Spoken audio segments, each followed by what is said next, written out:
ناظرین السلام علیکم، میں ہوں ذیشان علی۔ پروگرام اسلامک کیلنڈر میں آپ کا خیر مقدم ہے۔ ناظرین، جیسا کہ آپ جانتے ہیں کہ ہم اپنے اس پروگرام اسلامک کیلنڈر کے ذریعے آپ کو ہر مہینے کی اہم تاریخوں کے بارے میں بتاتے ہیں۔ ناظرین، یہ مہینہ رجب کا ہے۔ 3 رجب 254 ہجری ہی وہ اہم تاریخ تھی جس تاریخ کو حضرت امام علی نقی علیہ السلام کی شہادت ہوئی۔ تو آئیے آج کی اس غم کی اہم تاریخ پر کچھ روشنی ڈالتے ہیں تاکہ جو لوگ نہیں جانتے انہیں بھی معلوم ہو جائے کہ امام علی نقی علیہ السلام کون تھے اور ان کی شہادت کس طرح سے ہوئی۔ ناظرین، امام علی نقی علیہ السلام کا نام علی تھا۔ یوں تو آپ کے بہت سے القاب ہیں جیسے نجیب، مرتضیٰ، عالم، فقیہ، ناصح، امین، طیب، نقی، ہادی اور عسکری، لیکن سب سے زیادہ جن القاب سے آپ مشہور ہوئے ہیں ان میں نقی اور ہادی ہیں۔ آپ کے بیٹے جناب امام حسن علیہ السلام یعنی امام حسن عسکری کے لقب سے مشہور ہوئے۔ عسکر کے معنی طاقت اور لشکر کے ہوتے ہیں، اور چونکہ آپ دونوں عراق کے سامرہ شہر میں عسکر نام کے محلے میں رہتے تھے اور شہادت کے بعد دونوں باپ بیٹے وہیں پر دفن ہوئے، جن کی قبر مبارک ایک ہی روضے میں ہے، لہٰذا آپ دونوں اماموں کو عسکریین بھی کہا جاتا ہے۔ امام علی نقی علیہ السلام کی کنیت ابو الحسن ثالث تھی۔ ثالث عربی میں 3 کو کہتے ہیں، کیونکہ اس کے پہلے امام موسیٰ کاظم علیہ السلام اور امام علی رضا علیہ السلام کو بھی اسی کنیت سے یاد کیا جاتا تھا۔ ناظرین، آپ کے والد ماجد حضرت امام محمد تقی علیہ السلام تھے اور والد ماجدہ جناب سمانہ خاتون تھیں۔ آپ کی والدہ جناب سمانہ بڑی فضیلت والی خاتون تھی اور آپ کو امامت کی معرفت تھی۔ خود امام اپنی والدہ گرامی کے بارے میں فرماتے ہیں کہ میری والدہ میرے امام ہونے کو برحق مانتی تھیں اور میری والدہ اہل جنت میں سے ہیں۔ ناظرین، جناب سمانہ کی کم سے کم تعریف یہ ہے کہ کثرت سے عبادت کیا کرتی تھیں اور مستحب روزوں کی بھی سختی سے پابند تھی، جسے صوم دہر کہا جاتا ہے۔ صوم دہر سالہ سال روزے رکھنے کو کہتے ہیں، جس کی بے پناہ فضیلت ہے۔ بعض روایات میں ہے کہ جو سال بھر کے روزے نہیں رکھ پاتے ہوں وہ اگر ہر مہینے 3 روزے رکھ لیں تو انہیں سالہ سال روزے رکھنے کا ثواب مل جائے گا۔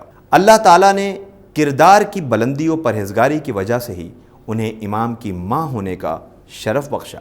ناظرین، امام علی نقی علیہ السلام اپنے آباء و اجداد کی طرح امام منصوص، معصوم، عالم زمانہ اور کائنات کے سب سے بلند اور افضل ترین انسان تھے۔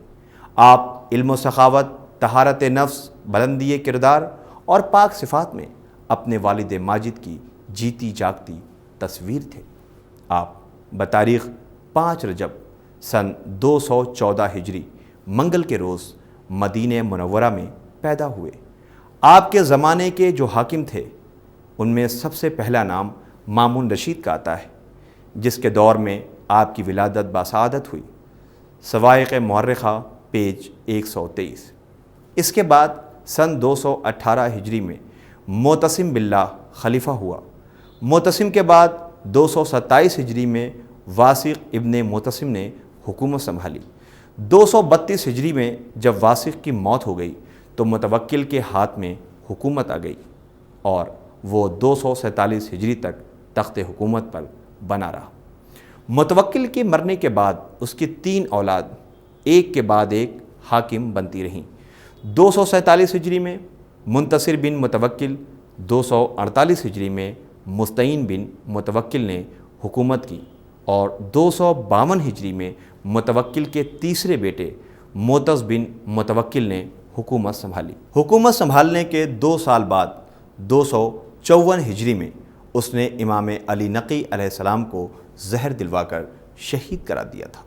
ناظرین، امام علی نقی علیہ السلام مدینہ منورہ میں اپنے آباء و اجداد کے نقش قدم پر چلتے ہوئے ہر ایک کی مدد کیا کرتے تھے۔ غریب، یتیم، مسکین سب کا خیال رکھتے تھے۔ اگر کسی کو کسی چیز کی ضرورت پڑتی تھی تو اس کو پورا کرتے تھے اور ہر سوال کرنے والے کا جواب بڑی سنجیدگی سے دیتے تھے۔ چاہنے والوں کا ہر وقت آپ کے پاس مجمع رہتا تھا جو آپ سے علم حاصل کرتا تھا، اور جو مسئلہ سمجھ میں نہ آتا اس کو امام سے معلوم کرتے۔ ایک دن کا واقعہ ہے کہ اسحاق بن عبداللہ حضرت کی خدمت میں ایک بحث کا فیصلہ کرانے کے لیے آیا تو آپ نے فرمایا، میں جانتا ہوں کہ تمہارے باپ اور تمہارے چچا کے درمیان اس بات پر بحث ہو رہی ہے کہ سال کے وہ کون سے روزے ہیں جن کو رکھنے سے بہت زیادہ ثواب ملتا ہے، اور تم اس کے متعلق مجھ سے سوال کرنے آئے ہو۔ اس نے کہا، ہاں مولا، یہی بات ہے۔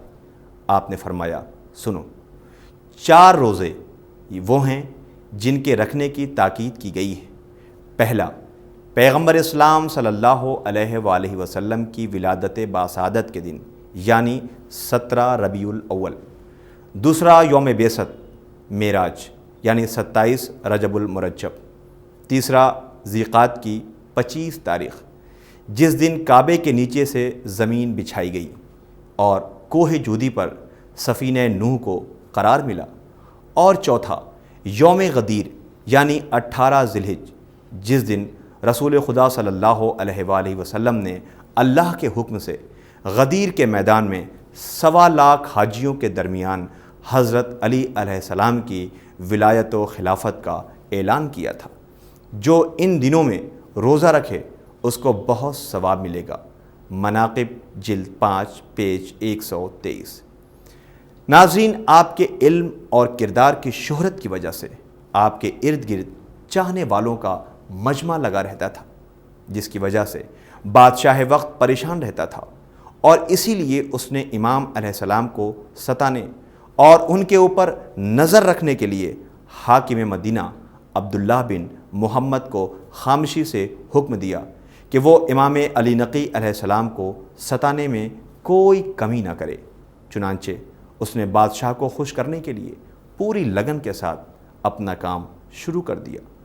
وہ ایک طرف تو خود امام کو ستانے میں کوئی کسر نہیں رکھتا تھا، اور دوسری طرف وہ آپ کے خلاف متوکل کو شکایتیں بھیجتا رہتا تھا۔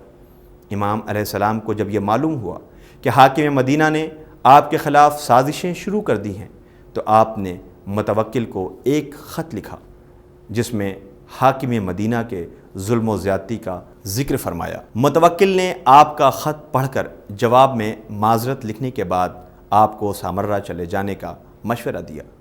یحییٰ بن ہرثمہ کا بیان ہے کہ میں متوکل کے حکم سے امام علیہ السلام کو لانے کے لیے مدینہ روانہ ہو گیا۔ میرے ہمراہ تقریباً 300 سپاہیوں کا لشکر تھا۔ ہم لوگ اپنے راستے پر جا رہے تھے۔ ہمارے ساتھ ایک اہل بیت کا چاہنے والا بھی تھا، اور اس سے لشکر کے افسر کا راستے بھر مذہبی مناظرہ ہوتا رہا، یہاں تک کہ ہم لوگ ایک عظیم الشان وادی میں پہنچے جس کے ارد گرد میلوں کوئی آبادی نہ تھی، اور وہ ایسی جگہ تھی جہاں سے انسان کا مشکل سے گزر ہوتا تھا۔ ایسا صحرا تھا جہاں دور دور تک پانی کا کوئی تصور ہی نہیں تھا۔ بالکل بے آب و گیا صحرا تھا۔ جب ہمارا لشکر وہاں پہنچا تو اس افسر نے، جس کا نام شدہ تھا، محب اہل بیت سے کہنے لگا، تمہارے امام حضرت علی علیہ السلام کا یہ قول ہے کہ دنیا کی کوئی ایسی وادی نہ ہوگی جس میں قبر نہ ہو یا عنقریب قبر نہ بن جائے۔ اہل بیت علیہ السلام کے چاہنے والے نے کہا، ہاں بے شک ہمارے مولا حضرت علی علیہ السلام کا یہی ارشاد ہے۔ اس نے کہا، بتاؤ کہ کیا اس زمین پر کسی کی قبر ہے یا کسی کی قبر بن سکتی ہے؟ تمہارے امام یوں ہی کہہ دیا کرتے ہیں۔ ابن ہرثمہ کا کہنا ہے کہ میں چونکہ اللہ کے جسم و جسمانیت کا قائل تھا، لہٰذا جب یہ باتیں سنی تو ہم سب ہنس پڑے اور امام کا چاہنے والا شرمندہ ہو گیا۔ غرض کے لشکر اسی طرح آگے بڑھتا رہا، اور مدینہ پہنچ کر میں نے متوکل کا خط امام علی نقی علیہ السلام کی خدمت میں پیش کیا۔ امام علی نقی علیہ السلام نے اسے ملاحظہ فرما کر لشکر پر نظر ڈالی اور سمجھ گئے کہ ان کا کیا ارادہ ہے۔ آپ نے فرمایا، اے ہرثمہ، میں چلنے کو تیار ہوں، لیکن 1-2 روز کی مہلت ضروری ہے کہ حضور خوشی سے جب ہو حکم فرمائیں میں حاضر ہو جاؤں گا۔ ابن ہرثمہ کا بیان ہے کہ امام علی نقی علیہ السلام نے میرے سامنے اپنے خادم سے کہا کہ درزی بلا دو اور اس سے کہہ دو کہ مجھے سفر پر جانا ہے، لہٰذا راستے کے لیے گرم کپڑے اور ٹوپیاں جلد سے جلد تیار کر دے۔ میں وہاں سے چلا آیا اور راستے بھر یہ سوچتا رہا کہ امامیہ مذہب والے کیسے بے وقوف ہیں کہ ایک ایسے شخص کو امام مانتے ہیں جسے یہ بھی نہیں معلوم ہے کہ یہ گرمی کا زمانہ ہے یا جاڑے کا۔ اتنی شدید گرمی میں جاڑے کے کپڑے سلوا رہے ہیں اور اسے ہمراہ لے جانا چاہتے ہیں۔ الغرض میں دوسرے دن ان کی خدمت میں حاضر ہوا تو دیکھا کہ جاڑے کے بہت سے کپڑے سلے ہوئے رکھے ہیں اور آپ سامان سفر رکھ رہے ہیں۔ انہوں نے میرے سامنے ہی اپنے خادم سے فرمایا، دیکھو بارش سے بچاؤ کا سامان بھی رکھ لینا۔ اس کے بعد مجھ سے کہا، اے یحییٰ بن ہرثمہ، جاؤ تم بھی اپنا سامان درست کر لو تاکہ مناسب وقت پر روانگی ہو جائے۔ میں وہاں سے نہایت بددل واپس آیا۔ دل میں سوچتا تھا کہ انہیں کیا ہو گیا ہے کہ اس شدید گرمی کے زمانے میں سردی اور برسات کا سامان ساتھ لے جا رہے ہیں اور مجھے بھی حکم دیتے ہیں کہ تم بھی اس قسم کے سامان ساتھ لے لو۔ مختصر یہ ہے کہ میں نے ان کی باتوں پر دھیان نہیں دیا اور پھر طے شدہ وقت کے حساب سے سفر پر چل دیے۔ میرا لشکر امام علیہ السلام کو گھیرے میں لیے ہوئے جا رہا تھا کہ اچانک اس وادی میں جا پہنچے جس کے متعلق محب اہل بیت اور لشکر کے افسر میں گفتگو ہوئی تھی کہ یہاں پر کسی کی قبر نہیں بن سکتی۔ اس وادی میں پہنچنا تھا کہ قیامت آ گئی، بادل گرجنے لگے، بجلی چمکنے لگی اور دوپہر کے وقت اس قدر تاریکی چھا گئی کہ کوئی ایک دوسرے کو دیکھ بھی نہ سکتا تھا، یہاں تک کہ بارش شروع ہو گئی اور ایسی موسلا دھار بارش ہوئی کہ اس کے پہلے ایسی بارش نہ دیکھی تھی نہ سنی تھی۔ امام علیہ السلام نے ایک برساتی یحییٰ بن ہرثمہ اور ایک محب اہل بیت کو دی، باقی سامان بھی لوگوں میں تقسیم کروا دیا۔ غرض کہ موسلا دھار بارش ہوئی اور اتنی ٹھنڈی ہوا چلی کہ جان کے لالے پڑ گئے۔ جب بارش تھمی اور بادل چھٹے تو میں نے دیکھا کہ میری فوج کے بہت سارے افراد ہلاک ہو گئے ہیں۔ جب تعداد شمار کی تو 80 لوگ تھے جو اس طوفانی بارش میں ہلاک ہوئے تھے۔ امام علیہ السلام نے فرمایا، اے یحییٰ بن ہرثمہ، یہ جان لو کہ اللہ تعالیٰ زمین کو اسی طرح قبروں سے پر کرتا ہے، اسی لیے میرے جد حضرت علی علیہ السلام نے ارشاد فرمایا تھا کہ زمین کا کوئی ٹکڑا ایسا نہ ہوگا جس میں قبر نہ بنی ہو۔ یہ سن کر میں اپنے گھوڑے سے اتر پڑا اور امام علیہ السلام کے قدموں پر گر گیا اور ان کی خدمت میں عرض کی، مولا میں آج آپ کے سامنے مسلمان ہوتا ہوں۔ یہ کہہ کر میں نے کلمہ پڑھا اور یقین کر لیا کہ خدا کی زمین پر یہی خلیفہ ہیں، اور دل میں سوچنے لگا کہ امام نے جاڑے اور برسات کا سامان جو لیا تھا اس کی مصلحت کیا تھی جو ہم جیسے لوگ نہیں سمجھ سکتے۔ کشف الغمہ پیج 124۔ ناظرین، جب یہ قافلہ سامرہ پہنچا تو امام علیہ السلام کو ایسی جگہ پر ٹھہرایا گیا جہاں فقراء مساکین رہتے تھے۔ اس جگہ پر آپ کو اس لیے ٹھہرایا گیا تاکہ لوگ آپ سے بے خبر رہیں۔ صالح بن سعید نامی ایک شخص نے آپ سے ملاقات کر کے افسوس کا اظہار کیا اور کہا کہ یہ جگہ آپ کے شایان شان نہیں ہے اور آپ کا یہاں پر ٹھہرنا آپ پر ایک کھلا ہوا ظلم ہے۔ آپ نے انگلی سے اشارہ فرمایا اور صالح نے دیکھا کہ جنت کے باغ نظر آ رہے ہیں۔ یہ دیکھ کر صالح حیرت میں پڑ گیا۔ آپ نے فرمایا کہ صالح، ہم آخرت کے لیے ہی اس دنیا کی مصیبتوں کو برداشت کرتے ہیں۔ یہ دیکھ کر صالح کو اطمینان حاصل ہو گیا۔ شواہد النبوہ، کچھ دنوں کے بعد آپ کو غربا و مساکین کی بستی سے نکال کر ایک مکان میں نظر بند کر دیا گیا جہاں آپ کو مستقل روحانی اور ذہنی اذیت دی جاتی تھی۔ ناظرین، امام علیہ السلام نظر بند ہونے کے باوجود فرائض امامت ادا کرتے رہے اور اس حال میں بھی اسلام کی تبلیغ کرتے رہے۔ دھیرے دھیرے لوگوں کو آپ کی نظر بندی کا علم ہونے لگا۔ چونکہ آپ فرزند رسول اور عالم اہل زمانہ تھے، اس لیے نظر بندی کے باوجود لوگ آپ سے ملنے آنے لگے۔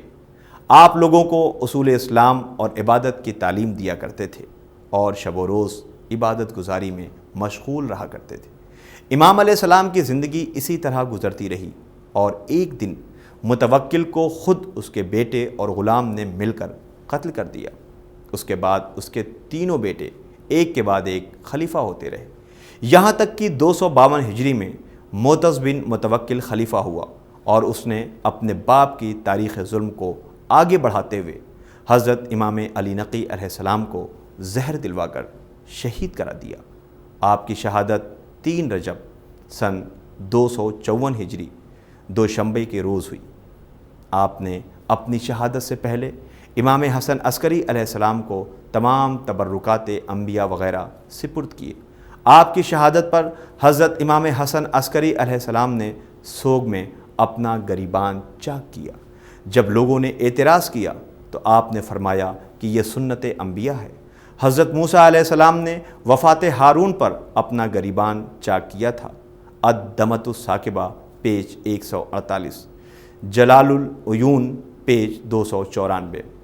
آپ کی نماز جنازہ آپ کے بیٹے حضرت امام حسن عسکری علیہ السلام نے پڑھائی اور آپ کو سامرہ میں دفن کیا گیا، جہاں آج بھی آپ کا روضہ مبارک موجود ہے اور مومنین آپ کی زیارت سے اور شرف سے فیضیاب ہوتے ہیں۔ لہٰذا تمام مومنین کو چاہیے کہ آج کی تاریخ کی عظمت کا احساس کرتے ہوئے حضرت امام علی نقی علیہ السلام کا غم منائیں۔ ناظرین، اب ہم آپ کی خدمت میں امام علی نقی علیہ السلام کے کچھ اقوال پیش کرتے ہیں۔ امام علی نقی علیہ السلام نے فرمایا، خدا کی زمین پر ایسے حصے بھی پائے جاتے ہیں جسے خدا دوست رکھتا ہے۔ ان مقامات پر دعا کی جائے تو خدا اسے ضرور قبول کرتا ہے، اور روضہ امام حسین علیہ السلام انہی مقامات میں سے ایک ہے۔ تحفۃ العقول پیج 486۔ دنیا ایک بازار ہے جس میں کچھ لوگوں کو فائدہ ہوتا ہے اور کچھ لوگوں کو نقصان ہوتا ہے۔ تحفۃ العقول پیج 483۔ جو اپنی ذات سے خوش ہوگا اس سے بہت سے لوگ ناراض ہوں گے۔ بحار الانوار جلد 78 پیج 369۔ فقیری نفس کی بغاوت کا سبب اور شدید ناامیدی ہے۔ بحار الانوار جلد 78 پیج 368۔ جو شخص اپنی قدر و منزلت نہ جانتا ہو اس کے شر سے بچو۔ تحفۃ العقول پیج 483۔ ناظرین، اب ہمارے پروگرام کا وقت ختم ہو رہا ہے۔ انشاءاللہ تاریخ کی مناسبت سے ہم پھر حاضر ہوں گے۔ تب تک کے لیے ہمیں اجازت دیں۔ خدا حافظ۔